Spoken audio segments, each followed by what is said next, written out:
Teman-teman, kita mulai dari pemahaman sistem pendidikan Indonesia pada zaman Hindia Belanda.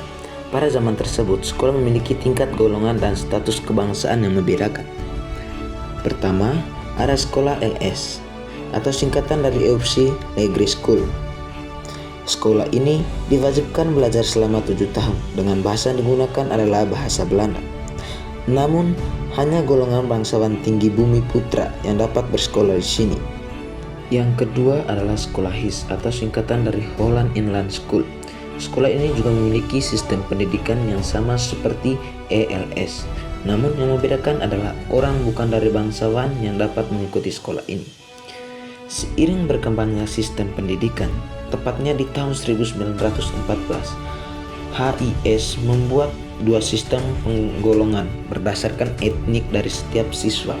Di antaranya HCS atau singkatan dari Holland China School yang diperlakukan untuk golongan etnis Tionghoa, sedangkan untuk etnis Jawa atau pribumi dinamakan HJS atau singkatan dari Javanese School.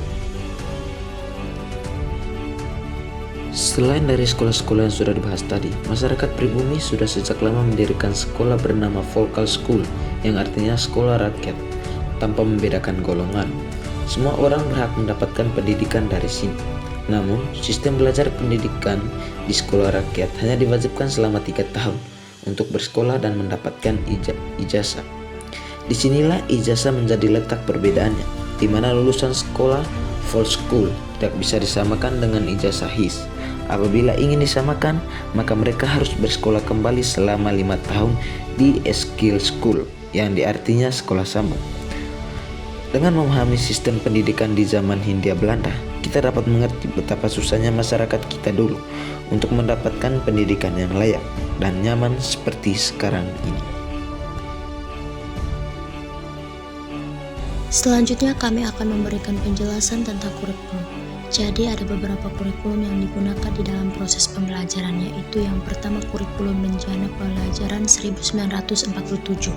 Kurikulum ini merupakan kurikulum pertama yang digunakan setelah Indonesia merdeka. Kurikulum ini fokus pada penguasaan pengetahuan dasar dan keterampilan membaca, menulis, dan menghitung.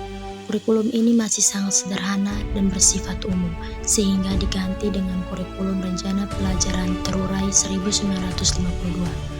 Kurikulum ini merupakan penyempurnaan kurikulum 1947. Kurikulum ini termasuk kurikulum kedua, di mana di dalamnya sudah mulai membagi mata pelajaran menjadi lebih spesifik dan terstruktur. Selain itu, mata pelajaran mulai dihubungkan dengan kehidupan sehari-hari. Di kurikulum Rencana Pendidikan 1994, kurikulum ini merupakan kurikulum ketiga yang menekankan pengembangan sikap dan keterampilan siswa dengan mulai memperkenalkan konsep pendidikan karakter. Kurikulum Rencana Pendidikan 1964 pun kemudian diganti lagi dengan kurikulum 1968, 1975, 1984, 1994, di mana pada kurikulum ini terjadi beberapa kali revisi dan penyempurnaan kurikulum dengan fokus pada penguasaan pengetahuan, namun juga mulai memperhatikan pengembangan keterampilan berpikir.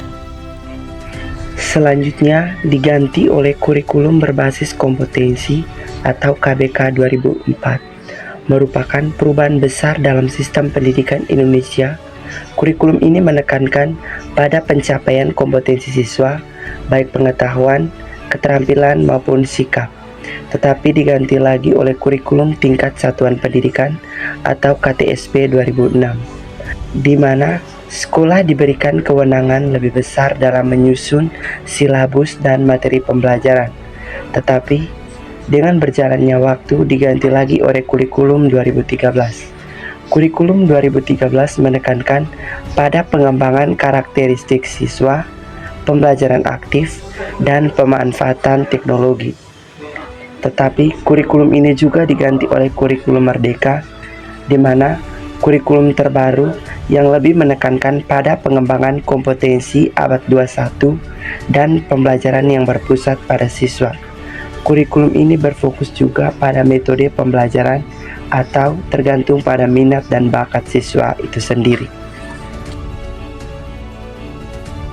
Pendidikan merupakan salah satu pilar utama dalam pembangunan nasional yang fokus pada peningkatan kualitas sumber daya manusia. Dalam konteks ini, pendidikan tidak hanya dipandang sebagai upaya untuk meningkatkan pengetahuan dan keterampilan, tetapi juga sebagai sarana untuk menciptakan perubahan sosial yang positif. Dengan adanya lembaga pendidikan yang efektif, masyarakat dapat memperoleh kemampuan yang diperlukan untuk beradaptasi dan berkontribusi dalam proses pembangunan yang berkelanjutan.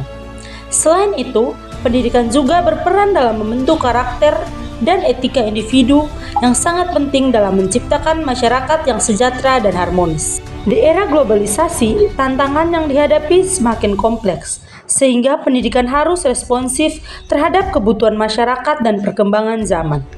Oleh karena itu, investasi dalam pendidikan menjadi sangat penting untuk mencapai tujuan pembangunan yang lebih luas, termaksud pengurangan kemiskinan dan peningkatan kesejahteraan sosial.